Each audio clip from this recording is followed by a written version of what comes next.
Fantastic. Hello, thank you one and all for coming to our workshop and Dana for having us. We really appreciate it and love to be here. We are Translucent Duo. I'm Bernard Lagana and this is David Lockeridge. We're both Sydney-based performers. Not both, he does that, but it is. And we're here essentially to talk to you about our views on the performer-composer relationship, essentially, and how that relates specifically to this duo. And in our kind of mind as musicians, for a composer's point of view, I guess that's kind of something you guys wouldn't get all that often. You kind of just write these pieces and send them out there and hope for the best sort of thing. So I think we can help out with that. Anyway, so we're going to start off with a piece that was written for us last year that we were lucky enough to premiere at the Australasian Saxophone and Clarinet Conference. And it's entitled World Music by Matthew Lockeridge, who's an Australian composer. And so we're just going to play the third movement of that for you now, and then we're going to talk about some of the stuff that he's done in that, and the compositional process and the workshop that we went through, and essentially going to follow a similar kind of workshopping sort of thing for all the pieces we're going through today. So again, thank you very much for coming, and let's get started. Cool. You're up, tune?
As you can see, it's a bit of a workout.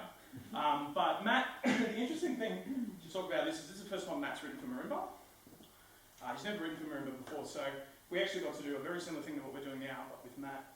And one of the things Matt, and I suppose a lot of composers do, are go into the research of everything, the techniques, everything. But Matt is kind of the guy who likes timbre and that kind of sound. So you can hear from that piece, there was quite sharp sounds, but also quite soft sounds. He called that bottom, that kind of groove thing, a bit of a rumba. But really with Matt, the cool thing about working with him was that he was open to suggestions on what I could play. Like any composer, it was kind of like, what are the extensive techniques? How far can you go? What's the possibility of playing this? He got me to do this. Even in this one, he got me to try to play bowing, but it was all impossible. Just because what he had going on, all that kind of stuff with other things would just be impossible. So it was cool to work with Matt and get his kind of approach. on how he would approach writing for this instrument. So by doing that kind of research and getting the workshop with him and talk about it, it made the process just that, you know, a little bit easier. One cool thing, if you look at the notation of the music, especially the marimba part, that's really good marimba writing. If you're ever writing from marimba, that's the kind of thing. You see how, so it's reaching up into the treble clef from the bass clef, because obviously I'm using 4 mallets. They're all independent, but they're also connected with each other. So that kind of writing is something that Matt really learned from me talking about and showing him the techniques of playing the instrument, which we will go on and talk about a little bit later. But that kind of idea of those grace notes, which he wants crushed and stuff, reaching up into the treble clef is awesome. Just because it's showing that the mallets are connected. If you had it, you know, disconnected and had it up top, which he does do sometimes further on, which we'll show you later, that's a little bit harder to kind of read. It's not connecting. Where the mallets are actually connecting, by putting it like that, it's a lot easier to play with. Yeah, for sure. Okay, so obviously saxophone writing a little bit easier to comprehend and the marimba writing a lot less kind of physical impossibilities and that sort of stuff, and any single line instrument, as long as you kind of get the range of the instrument, you're pretty much free to do as you wish. But essentially the big thing in this work, and in a lot of the works we're going to show, and we'll keep kind of drumming this point home for this particular setup and with our duo, is the equality of the voices. And it's very much not a melodic instrument and a harmonic kind of rhythmic accompaniment. They're very much kind of equal in their melodic and accompanying kind of roles. And so we've got a couple of examples. We do. This is the cadenza. Do you want to? Oh yeah. No. So you see in bar 283. Let's go ahead and find out that word.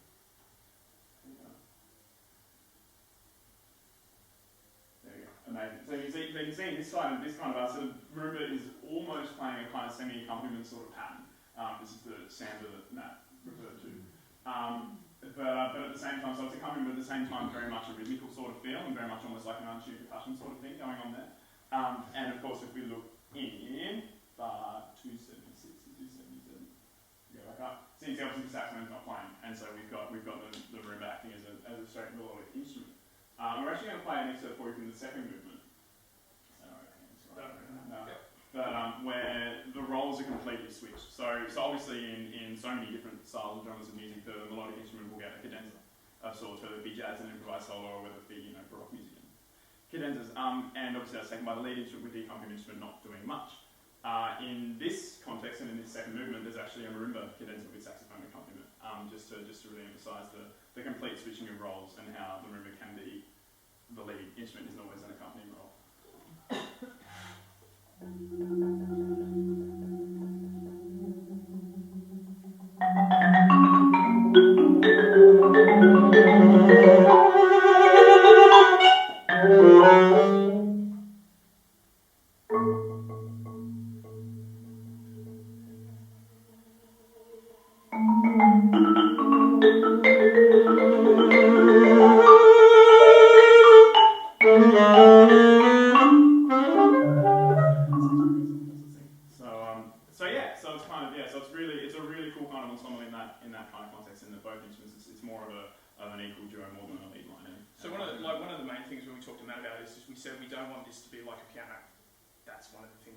That's not, we can do it, we do that kind of stuff as well, but we wanted this to be like also an instrument that explored that melodic context inside with the saxophone, not just someone smashing out, you know, a chord kind of structure. And this is great what he's done with it, so yeah. Any questions about that one? What, in the barrel that's up there, what are the little crosses? The little crosses are dead strokes. Okay. Which Paul has done. Yes. So dead stroke basically is where we crush the note instead of so we actually crush the note. And there's multiple ways of writing it. That's the accepted publisher way of writing it. And that's another thing obviously Matt had to research. And within the one hand, so the right hand, you can do like, so you could do a double with one mallet and, you know, like rhythmically. Rhythmically, playing it individually. So, yeah, you can do them, or like, you can do different things, obviously. Yes. Well, I'll go extend. We'll go into the technique a lot when I do some other stuff. But so basically the 4 mallets are all independent. Do you know in Matt's process if he did his own voicings as he was writing to get a bit of feedback? Because obviously he doesn't have access to your marimba all the time. So was he doing This work was interesting, and we actually asked Matt, because it was quite a rushed process. Matt got in contact with me in December of 2012. We started the process in January and we premiered the piece in May. So it was all very rushed, it was kind of like then and then. And so we asked Matt consistently throughout, we said, hey, send us what you've got and we'll have a look at it, and we'll see what it's like, and just for us to kind of get a feel of the piece as well, because we were aiming to premiere this piece from memory as well, so we need some time to learn it. I'm really curious about the feedback process. Yes, there wasn't much, unfortunately, in this particular process. It was kind of, he came in for one workshop on the marimba. We played him some of the works we're going to play today, and then he just kind of said, here's the score, enjoy, see you in June. We're like, oh, alright. And so there were a couple of things that Dave had to fix. Again, like my part being a single line instrument. Matt's actually done quite a bit of writing for one of the Australia's premier saxophonists called Barry Cockcroft. Saxophone, amazing. So he's obviously done a lot of writing for saxophones, aware of the saxophone's capabilities, and as I said, I mean, it's a single line instrument, so it's much more difficult to go wrong as opposed to like, we want you to I think from my process, I gave him enough material to do his research. Right. Enough score sampling to go right. And Matt's very. I've found with working with him, he's very. This is how it's going to be. I need to have it nice. So I don't think he's the kind of guy that will write on a napkin and go, there you go for it. It had to be. My research is done. I know what I'm doing. This is the piece. Did he ever provide you with a rendition? He gave us a MIDI recording with the That's there were only maybe 2 or 3 parts that we had to change and a couple of bum notes, but apart from that, essentially what he gave us, a month before. And he's such that kind of music. If you listen to Matt, that's his forte.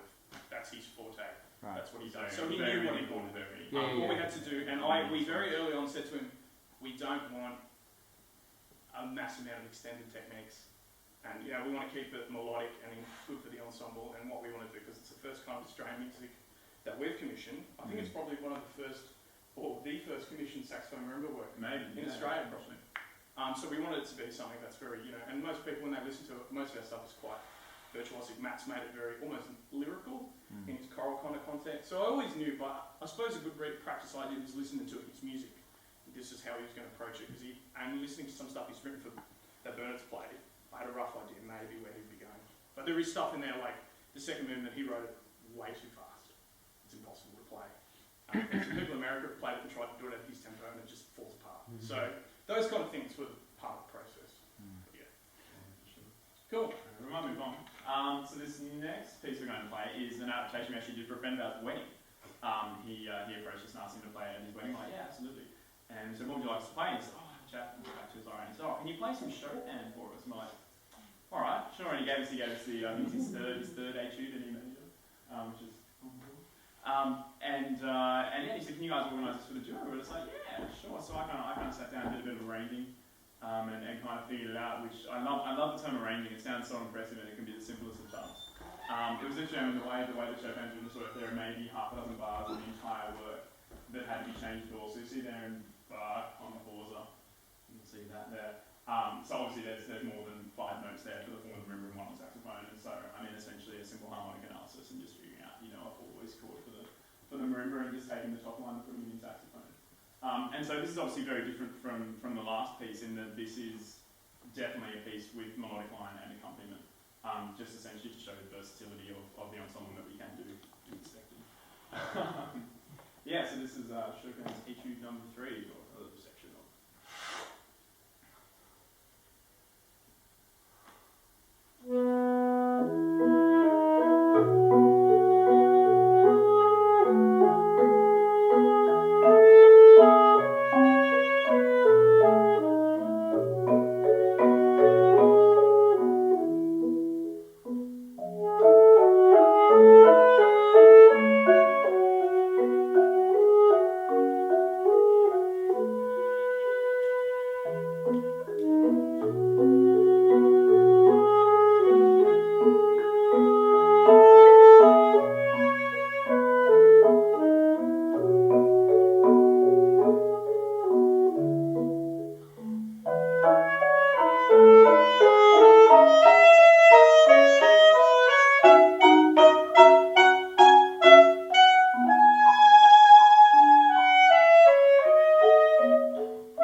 accompaniment.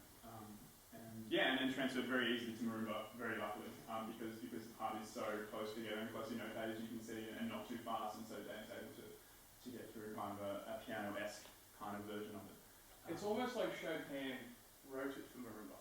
It is so well guided, and to talk about what you were talking about with those individuality of the two mallets,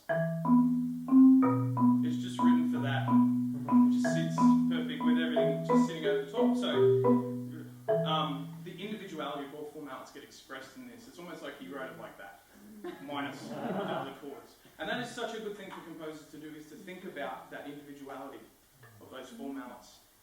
If you go to YouTube and type in guy plays with 10 mallets, he does play the 5, but there's no independence. It's just it's like stock. Yeah, what he actually does, he just the two sits there going, I've got these four mallets sticking out, but I don't actually do anything. Yeah, so this kind of is like a different kind of approach from Matt, where Matt used the four mallets to go across a phrase and linked it over the staves. In this case, it's really well split. So this works really well for marimba writing. And there is a real trend which annoys cellists, is marimbas playing Bach works, cello works on marimba, because it just relates so well. And especially this kind of bottom octave being so similar. And that's the kind of stuff you'd see in a marimba kind of transcription of any of this type of music. They basically, it just writes itself. Yeah, so that kind of explains that independence of the four mallets. And in some of the other pieces, I'll talk about and actually demonstrate some of the techniques and different ways that we can isolate patterns and things like that.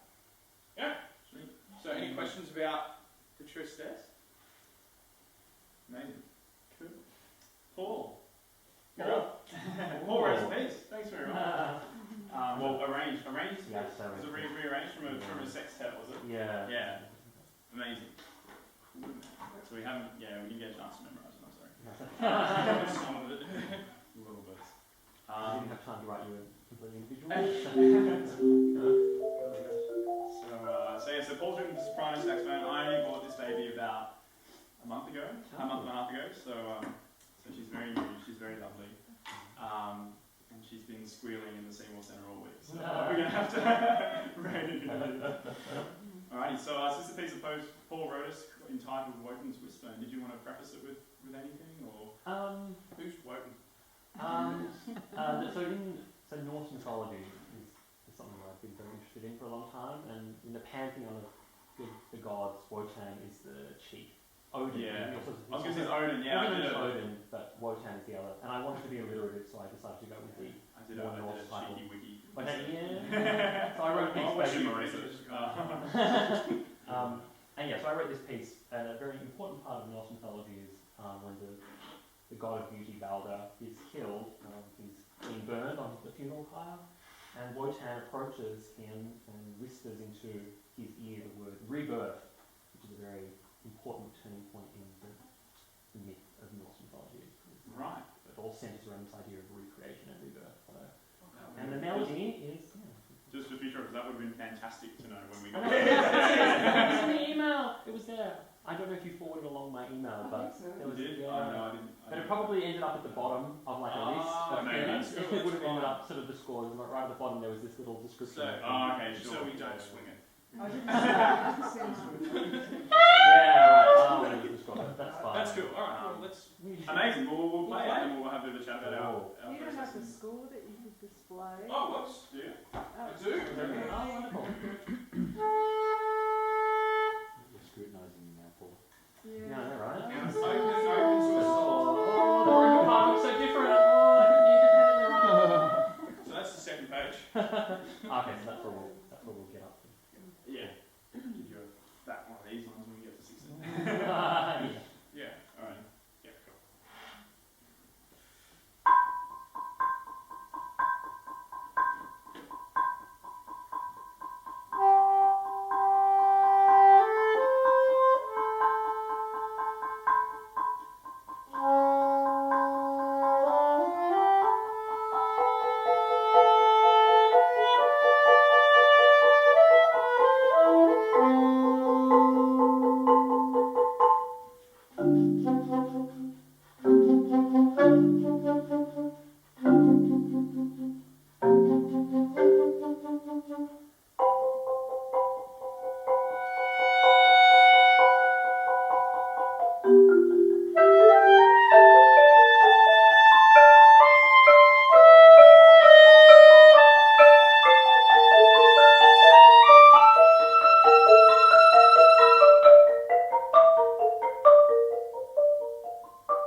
enjoyed a lot of that. I was a bit not sure how some of the parts would sound in terms of the texture and stuff, and having not really done much for either of these instruments, to be honest.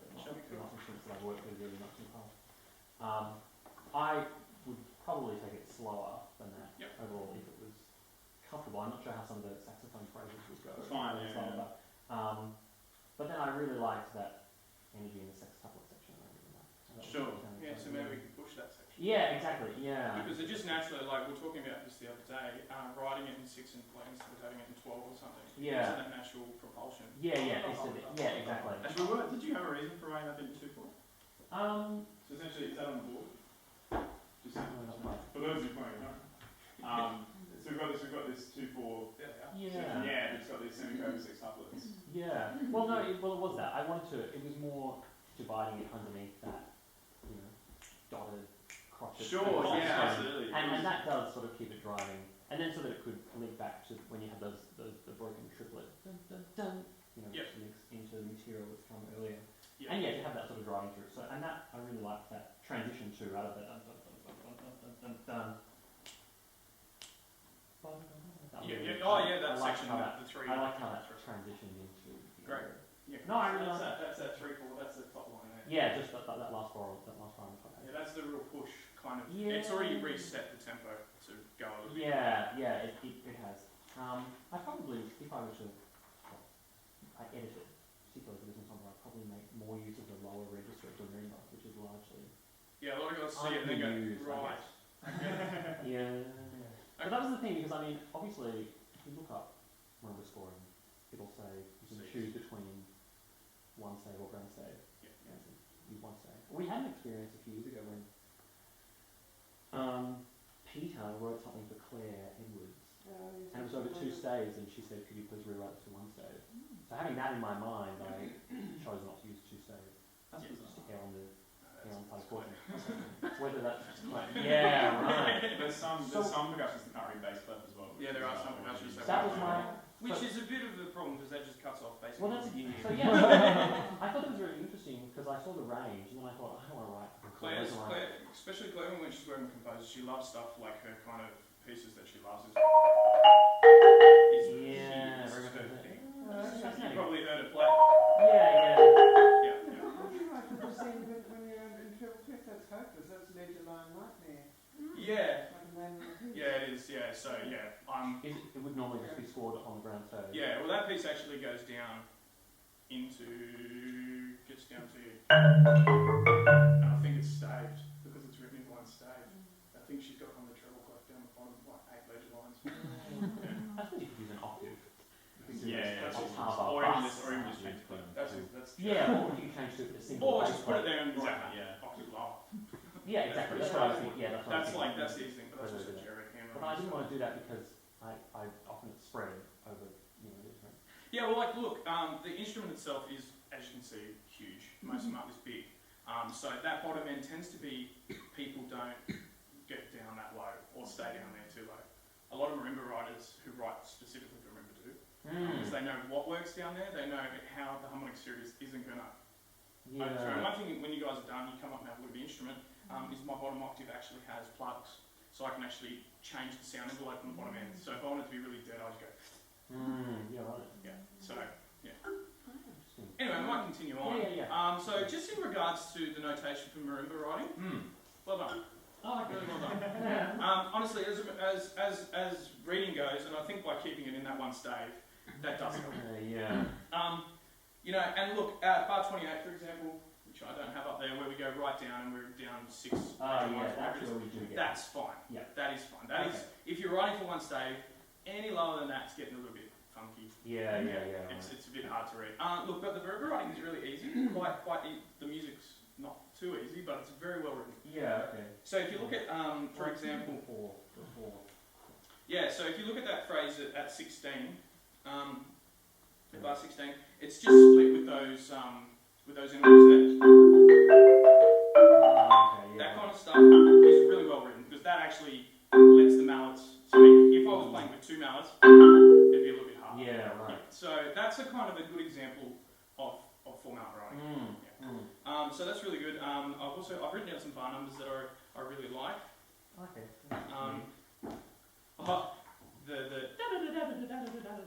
stuff just flows. That's a 2-mallet part. Oh, yeah, that one,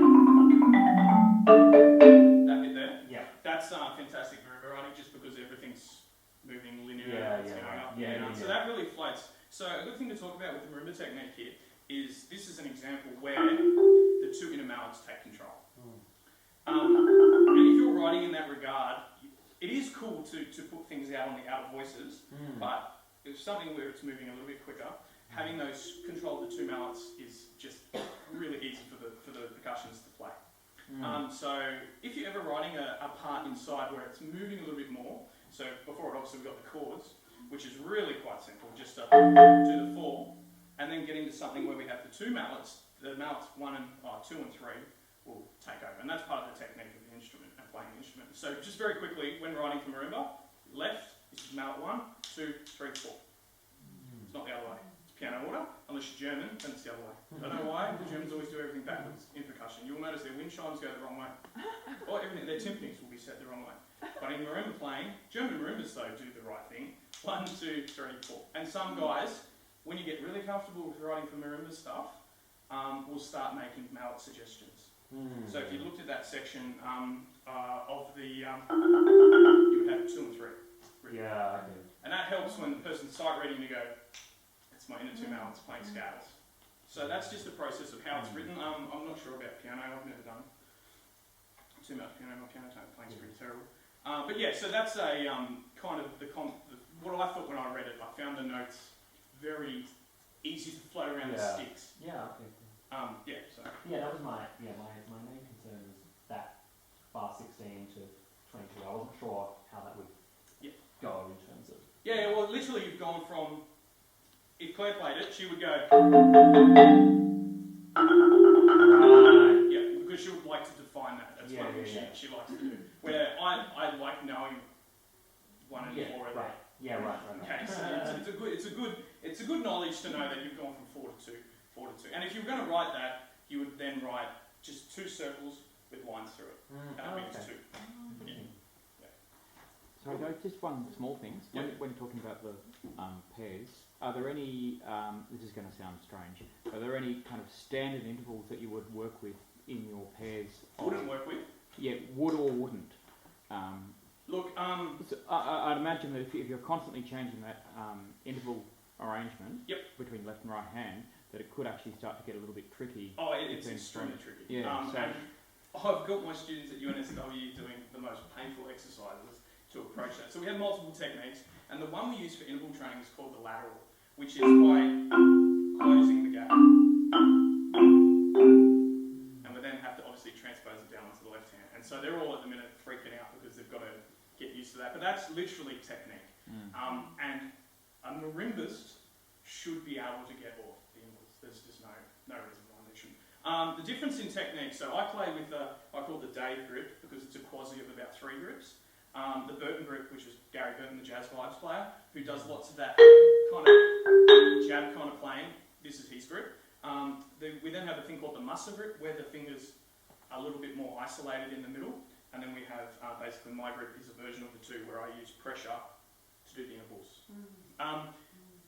To go to your point, Lee Howard Stevens, who built this instrument, invented a technique called the Stevens grip, which looks like this.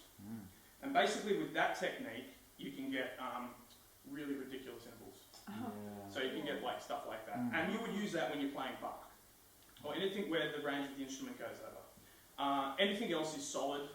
And like I tell my students, it doesn't, whatever feels comfortable for you should be able to play anything. You know, if you get good enough at that technique, you should be able to play anything. Any interval, doesn't matter what. But, you know, to the extent that sometimes the Stevens group, yes, you can get a 14th if you wanted, but you lose all your power. But I'm just imagining you wouldn't be leaping between, you know, an octave and a second, you know, within semiquavers.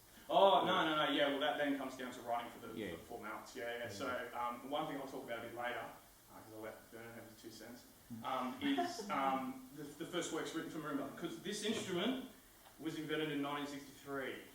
It's not an old instrument, it's a new instrument. It's the oldest form of instrument, but it's the newest concert instrument. So I can talk about the first piece where it was given to Kiko Abe and she's just gone, I can't do that. Even though she's that tall, she can't reach that far, it's an impossibility. So there is that implication. Instead of just going, boom, Yeah. we have that physical. Yeah, yeah. Where our techniques are constantly developing, and that's what my research looked into on my MPhil, was looking at how our technique can all develop to help crush those problems and those problems of intervals and that kind of stuff. Sorry. No, that's awesome. Quickly, just tell me again, so what's the widest interval you can comfortably play? For me, Is it a fifth to 10? look, I've actually got mallets at home which go longer. Yeah. So I could get, with these, I can get, that's like a 11's, like my kind of, like down here, the mallets is so, I've got the keys built so wide I can't even get an octave. Yeah, okay. But that's because you wouldn't be doing octave powerhouses No. down here. Yeah. So we do get mallets which are like that, but they look stupid, flying around like this. So with the normal mallet, say octave max? Oh, I can get over an octave. Yeah, if you wanted me to get like a knife or something, that's That's the point there, I guess it's really important, is it depends where on the instrument. Yeah, Exactly, and yeah. What, See, most marimbas, the keys won't widen. That's They much. just lengthen. Yeah, so when you come down and have a look at mine, this thing is as thin as paper and as wide, you know, as a pencil case. So it's kind of a good thing to think about when doing that is the technique of the mallets 1 and 4. A lot of marimbas I work with and students I teach have a real struggle of getting away from 2 and 3. They love the uniformed nature of these two mallets, but they're scared of getting those mallets out. Because you can use those mallets in different ways. You can use them independently, you can use them together, you can use them as part of the pattern, all sorts of things. Yeah. Sweet. Cool.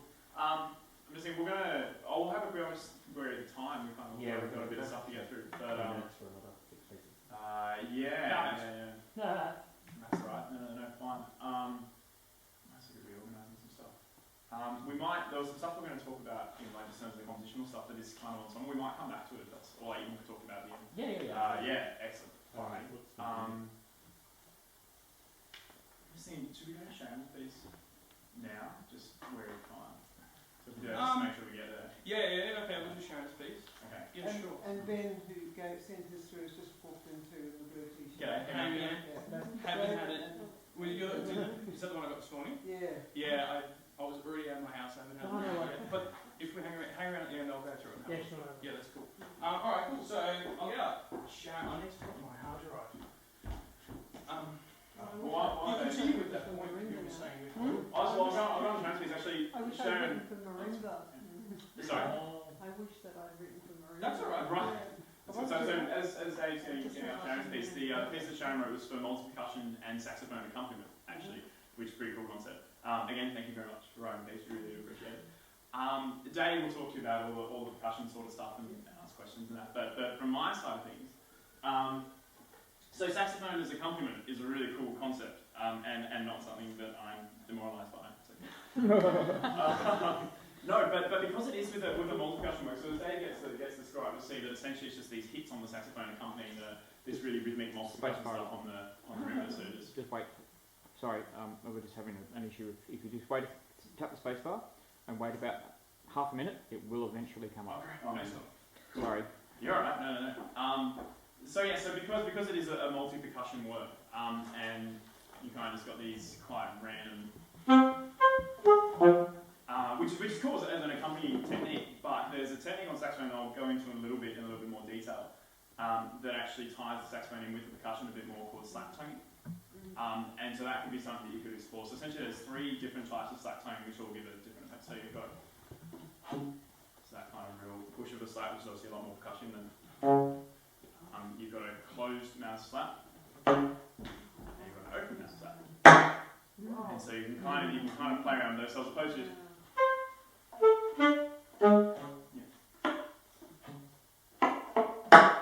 you can play around and get some more percussiveness out of the saxophone itself.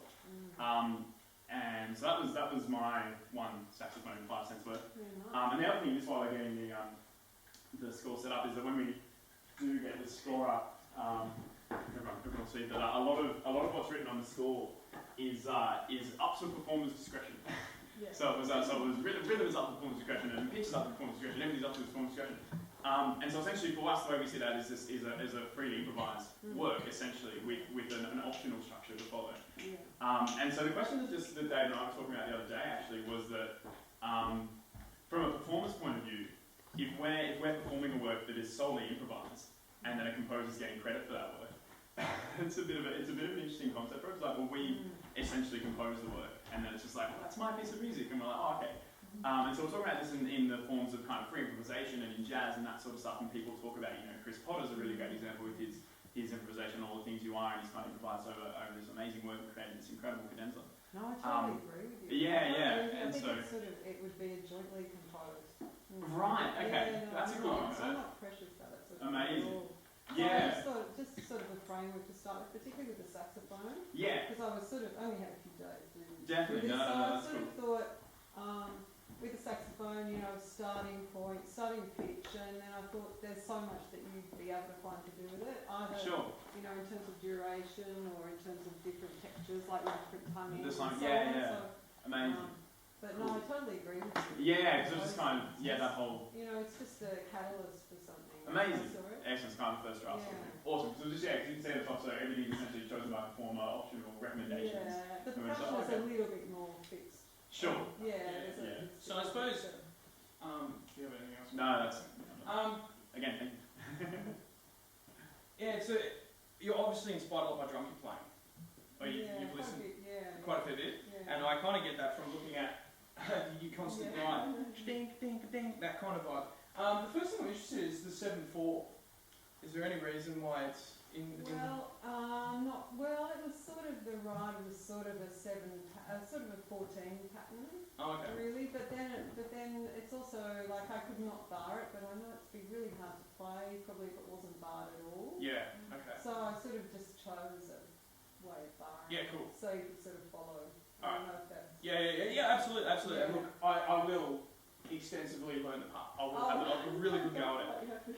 But I'm gonna open your mind out a little bit Sure. as a composer to the world of multi-percussion writing, because it is a very valid form of percussion, and it's becoming more and more popular. And one of the cool things now that's happening, and I've bought some music. I should just say I did write. It was for drum kit, but I just took out the kick drum. Yeah, I thought you might have. That's why I said if you're into the drum kit part. Because if I read that, it's just a straight. Yeah, there's no hat or anything. Yeah, that nice crack on the ride is cool. Look, I find the directions really easy to follow, super easy. But I kind of would. I reckon you should go and really listen to some of. Have you heard of William Kraft? No. Has anyone here heard of William Kraft? He's a big American composer. He's probably write him down. He was born in the 20s. Still around, still writing works. He's the Elliot Carter of multi-percussion writing. And he writes multi-percussion works that are dedicated to different genres of music. So this one I'm going to show, he's actually written a multi-percussion work on a Baroque suite. Oh, cool.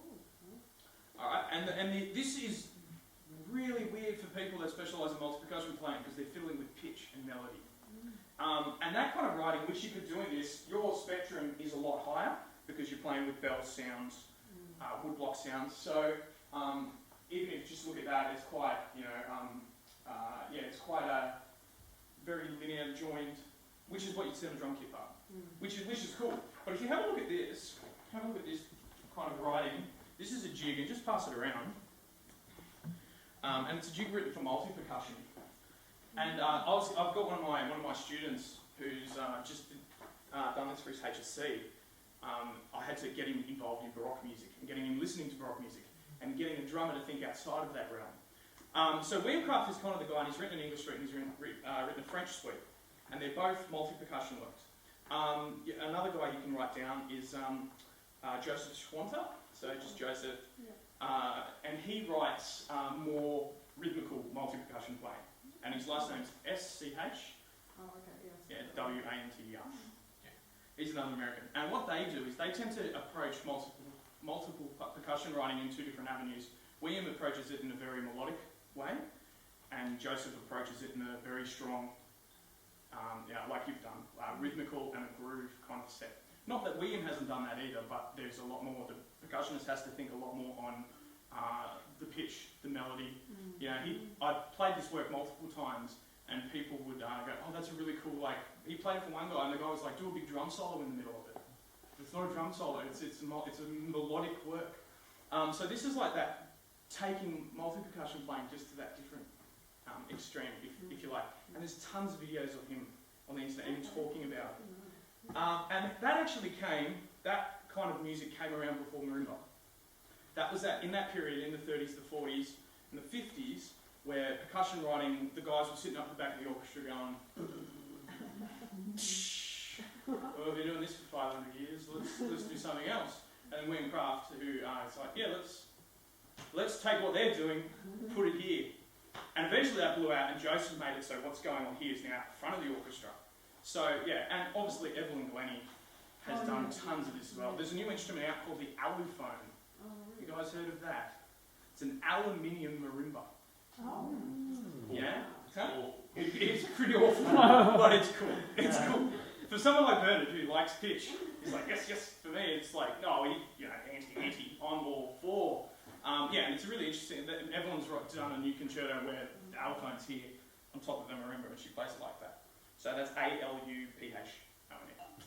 Yeah. So look, it's a cool work, and I'm gonna stick into it. I've got to get my head around it a little bit more, but the writing is it's good. It's good writing. Yeah, I think I said in the email too, like I didn't play it through, so I don't know, it would depend how you had your drums set up, Yep. Sometimes you might have to substitute one tom for another. The other thing is, there's really just a high, mid and low. I mean, you could just have three.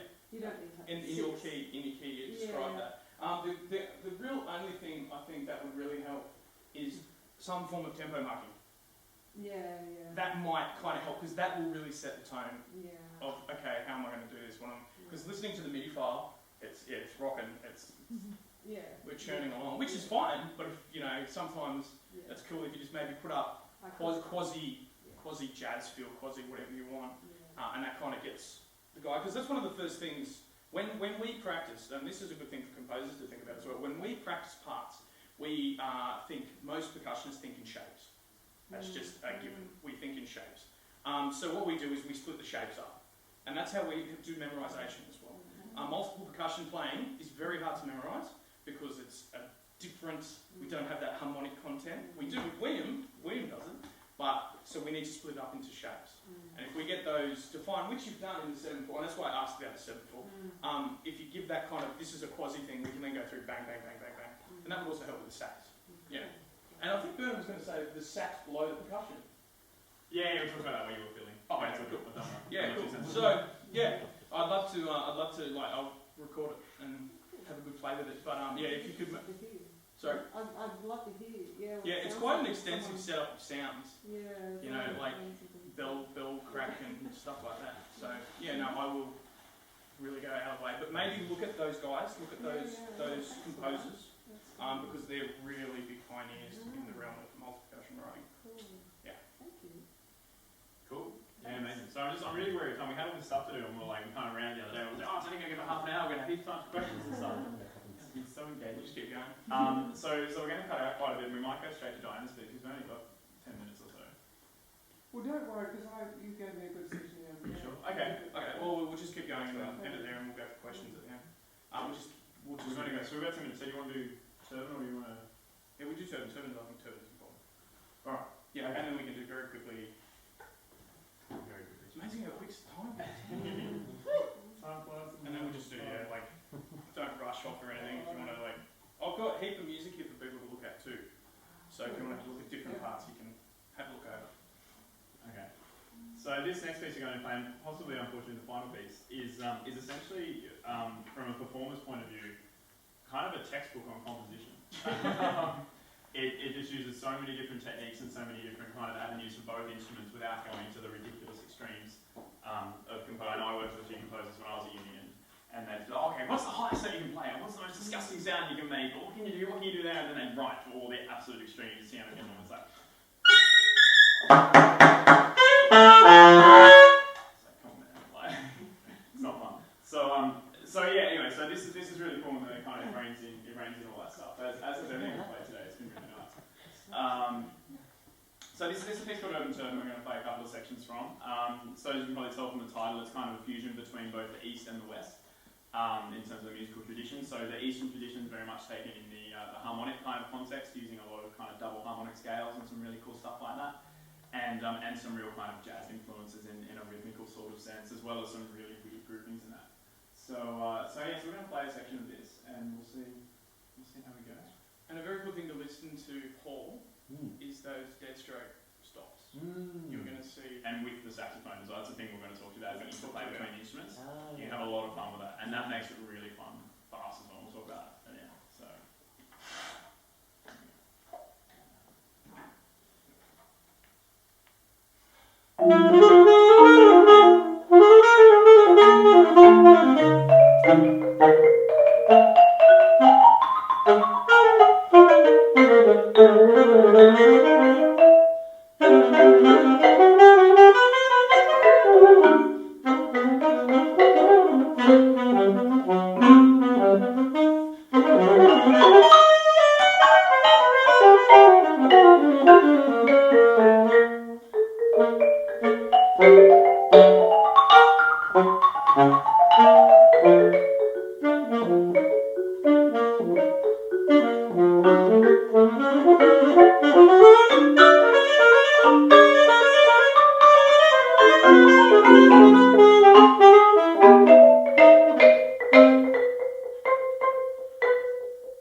So essentially, like the interplay between instruments that we brought up at the start and the equality of the voices is so apparent. Even those first two lines, you can see the saxophone has that really kind of moved melodic part, and then of course it's moved into the marimba with the saxophone with similar sort of accompaniment patterns. There's elements of unison, there's elements of everything. You know, it's just such a duel and a duo between two instruments with kind of no superiority of either voice, which makes it a lot more fun to perform. Yeah, so the other thing that's really interesting in this first section is you'll notice there's no time signature, and the groupings do get a bit crazy. If you just go back up to the top.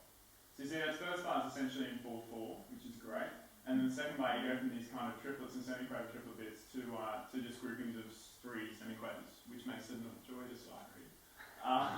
So definitely not a sorry word. But, so as you can see, so the bars do kind of move around quite dramatically. I mean, down at B there you've got what, like a 10-16 bar, and then you go into God knows how many beats in that next bar, and yeah, so I mean, so it gets really interesting, and obviously a piece you just kind of really have to internalise, and it's not like, oh, okay, right, we can just this is this section repeated, and this is this bar again, and that sort of stuff. You really just got to go through and just learn the work note for note, you know. And as I stated at the start, the kind of the use of really interesting scales and harmony and that sort of stuff using the marimba, you can't say, oh, this is just C major, happy days. Like, no, this is a weird thing of notes. You just got to learn. The same with the marimba with his chords, you know, he's got to just learn a whole new vocabulary. Yeah, so the part about the interplay that we were talking about with you, Paul, in terms of that section in the middle there where we kind of don't look at each other and the kind of asynchronous sort of stuff we were doing, and that's really fun. That's really fun. You can make a real kind of, I guess, kind of a visual kind of theatrical sort of thing of that as well, which is really fun from a performance point of view. And I guess that's something that we kind of wanted to bring in this workshop. We don't have time to drill into too much, but essentially that I mean, as much as you guys looking at these pieces from a compositional point of view and how much you can put in terms of your technique, in terms of your, I'm going to put some pocket in here, I'm going to do this, I'm going to do that, and that's my new word. No, so it's really quite a thing also as a composer to think about from a performance point of view in terms of what are we going to enjoy playing, what are we going to so I assume none of that was in the score specifically. Absolutely, 100% notated. No, I mean the looks and the movements. Actually, if you scroll down, you'll see. Sometimes it's interesting to. Have you got that section there? That's right. Yeah. Okay. So it's actually written. It's actually written performers not to look at each other with no form of cue. Yeah. So you're like going counting. No, and then you're trying to correct your counting. And you're actually listening for the... Yeah, the snips. Yeah, that's the cheeky. That's the cheeky one. We used to do it with counting. One time we nailed it, we went, let's never do it again. Let's never do that again. Just walk away. Yeah, so in a bigger auditorium you can't hear that, so it's really exactly. So in his recital, we're quite close. In his recital, his teacher came up to him and went, "It's like you guys are in sync. You calmers there." No, we used technique. No, we didn't time that. We didn't time that. So no cues or visible. Oh, that's interesting. Yeah. So it is. So kind of the actual stuff is in there, and also another example of that is. How do you feel about the opening? Both flowing yet angular. How do you really interpret that? Well, the groupings kind of give the angular thing, don't they? So essentially, the way I think about it is flowing, and then the way that it's written gives the angular feel to it. Yeah. Just even look at that second bar in the sax part. It's like, and you can look where the marimba's landing in regards to the accents of the saxophone. That da da da da da da da da. You get that constant that way, but you also get it that way. So, I think, and I think if we have time, we might quickly play the next section. That becomes even more apparent. And Dave, does a single stay marimba throughout? No. He goes. No, yes, he does. Sorry, but he does go into bass clutch. So you look at single stay. So as you can see, his chords he's stretching them across. So when we get down here, he just goes into bass clutch. Yeah, exactly. So here he's gone down into the bass clutch part there. Yeah. It was very satisfying seeing you grab the low end towards the end of the piece. Oh, really? That was nice resonant. Yeah, exactly. That's the boom. Yeah. And same with when he wrote this piece, he does stay away from the bottom end a fair bit as well, because it is doing that a lot. So if I went down there and there's this piece, if I did, it's quite hard to control the harmonic sound because it's starting to go. That's where I go push in. So it does throw over the top. We're kind of out of time, unfortunately. Yeah. Does anyone have any questions? No questions. We can keep going. We can do another bit from that if you like. Get one more bit from that, right? One more bit from that, sure. Okay, so this section we actually bring in time signatures, which are a lot of fun. Have you got that section on there? Okay. Yeah. So there we go. So we're bringing lots of fun time signatures here. And kind of, so it's decreasing by a semi-quaver each kind of set of 2 bars. And then you see at the bottom of that page there, you see that even within the 14, 16, the groupings of that one time signature have changed. So you can see that in the first bar it's different to the second bar, the groupings of 3 at the end of the bar there. There's actually the 13, 16 at the bottom. So that makes it really odd. So we've literally got those 2 groups of 4 and then the 3 groups of 3 at the top there. I mean, it's a pretty cool kind of composition. It is a cool. I'm not sure what the name of it is, but groupings. If there's an approach to that, having a phrase and continually probably write has come up with a name of it. Anyway, so I guess the point of this section for the workshop, I guess, was just to show the rhythmic use between instruments and how these different groupings, both working with each other and against each other, create an effect. That's pretty cool and pretty fun.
That's right. So I mean, that's kind of That's another thing that happens in the score. We just didn't do that. That's actually written.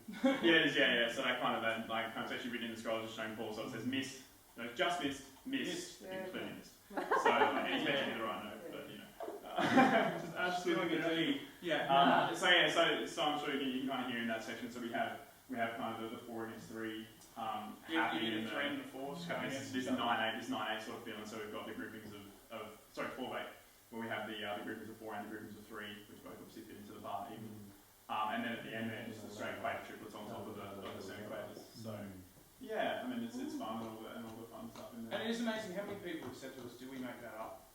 Yeah, we kind of says, oh, so it's just you guys like improvising and stuff. And we're just like, well, does it sound like we're yeah, it's like the amount of stuff that's kind of together and the amount of like really clever stuff that's written into this piece of music is just like... So yeah, it's a very good point of the duo being what is kind of instrumentation, especially with us, of those 2 different timbres working with each other, not one timbre accompanying another timbre. Yeah, so hopefully you guys share some of these kind of ideas, because it is really fun to prep and play. And it also gains that audience kind of, one of our big mottos is bringing new music to different audiences, and we want to have that theatrical kind of component with them, because sometimes people get scared of the word new music. As I'm sure as composers you know that. So that's one thing we try to do by incorporating that kind of theatre, as well as just great performance craft, and working with composers who can put that in their music. It's just such a cool thing. Yeah. So some broad questions. First years. You'll be the ones writing for. Yeah, so you'll be writing for River. Yeah. No, I was just blown away the entire time. It was awesome. Yeah. Cool, man. It was very enjoyable. Good, man. Yeah, well, probe me. What do you want to know? If you were writing for this instrument, what would be the first thing you'd try to do? I don't know. First, I'd have to get an understanding of just like range. I'd have to do my research. Yeah. Like, I've got an assignment coming up with it for the end of the semester, and I reckon I would want to challenge myself with this kind of ensemble. Yeah. I'm happy writing for saxophone. It's what I'm used to. I play saxophone. Oh, great. But that's just Different, it's completely different. So. Yeah, especially when you're putting it in complement. Yeah. With saxophone as well, and that's like Matt. You know, Matt's written. Well, everyone knows Barry Cockcroft, but Matt's written so much for him. He knows that kind of vibe. And Matt grew, I think, exponentially. He sent me a marimba etude he wrote, and it was fantastic. It really has challenged him beyond past a certain point. Yeah, so research is super important. And would you go down the 2 timbres kind of going against each other, or would you try to go down the accompaniment road? I think it'd be a bit of half-half. Half-half? Yeah, cool. Because I don't like having things just completely one-sided. It's just not as enjoyable. Yeah, that's cool. I dig it. Yeah. Cool. How different are the American and Japanese schools of huge playing, any stuff that I've researched into, Japan tends to go back to the Japanese. Well, Japanese is better. Technique and yeah, well, so Kiko, let's Kiko up. Yeah. So if we look at a Kiko piece. Yeah, right. I find, and I've found in playing Japanese repertoire, I've played a lot of Japanese repertoire because it's everywhere. It's like, if if you're going to do research on marimba, I recommend if you write this down, Time for Marimba by Minoru Miki. It was the first concert piece written for the instrument, and it really blew a lot of things away. Because marimba playing in Japan is very free. Everything's about those shapes, and Kiko does that, and you would have heard in all her music she does that kind of stuff. But I noticed that the repertoire here is a lot more of that rhythmic, driving, dynamic, and then there's also the lyrical side of things. Yes. Well, the start of the second movement of Matt's piece is very much like that. Yeah. So the start of the second movement of world music is so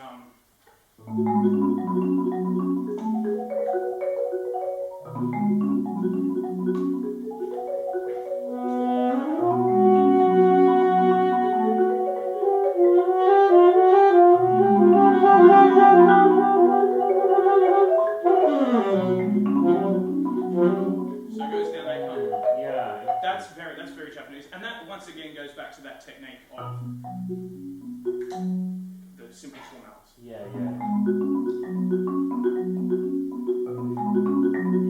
So No, what was that? Minoru Miki, Okay. Minoru Miki, Miki.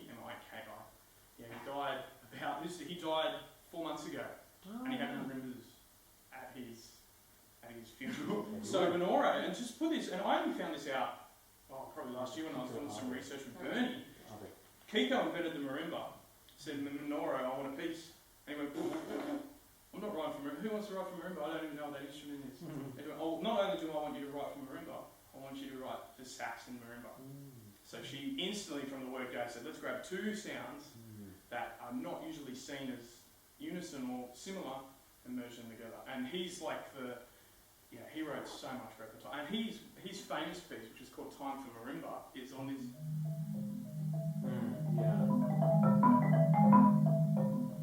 That's all those cycles and very flourishing. I find the Japanese music very flourishing, where the American, which comes from Lee and who invented this instrument, who built this instrument, is really. But then their version of going to try to do what the Japanese did, they go and play Bach. Yeah. The Japanese don't do that. Yeah. Does the Congo Big have anything to do with music? The CityCon. Yeah, it would.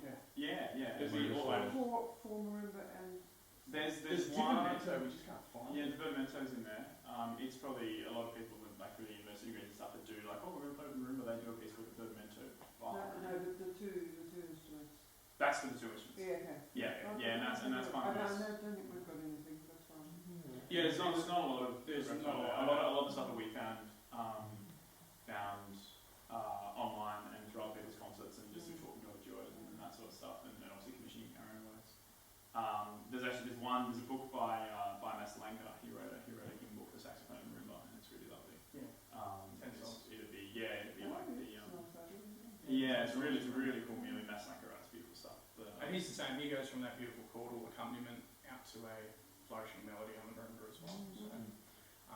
So that you're very right and well spotted about the differences between the schools, because a lot of people don't know the differences. The Japanese have also done something, and their method of teaching it is very free. Yeah. Where the American school is very strict. You will do this is the technique, and that's the method I teach my students from too. Just because they can then go to the Japanese music, you do find the Japanese people and the Taiwanese are another good group of marimbas tend to find it hard to adapt to the sustainability of some of these rhythmical pieces. Like they've got to get that they find that kind of challenging because they're used to the freedom. So if you look over that score, man, have a look at it. It speaks Japanese. Not literally, but Any more questions? Who's going to rock a marimba? And sax. And look, we're very at the school. Yeah, and we're very keen on recording these pieces too. So cool. you've all got my email addresses and stuff like that. So if you want to contact me or Bernard, we got some business cards here, I believe. Just there, you can grab them. And Working albums, eh? Get the working albums. yeah. So there's some music up here that you guys can check out.